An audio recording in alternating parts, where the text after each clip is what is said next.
अस्सलाम वालेकुम नाज़रीन, नाज़र दो न्यूज़ में आपका इस्तकबाल है। चलिए जानते हैं आज की खबर। किनवट तालुके में मुसलसिल मूसलाधार बारिश की वजह से एक अफसोसनाक हादसा पेश आया है।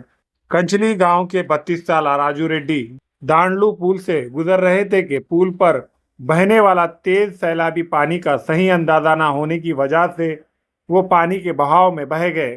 गांव वालों और इंतजामिया की जानिब से उनकी तलाश के लिए रेस्क्यू ऑपरेशन जारी है, लेकिन 12 घंटे से ज़्यादा वक्त गुजरने के बावजूद अब तक उनका कोई सुराग नहीं मिल सका है।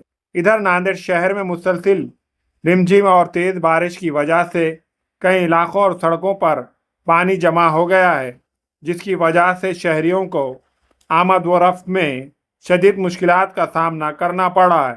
ख़ास तौर पर लक्ष्मी नगर, जुलेखा मस्जिद रोड, मरकज रोड, आसिफ कॉलोनी, मिल्लत नगर और आसपास के कई इलाकों की सड़कों की रास्तों की हालत इंतहाई ख़राब हो चुकी है। जगह जगह पानी भर जाने और गड्ढे बन जाने से लोगों को रोज़ाना परेशानी का सामना करना पड़ा है।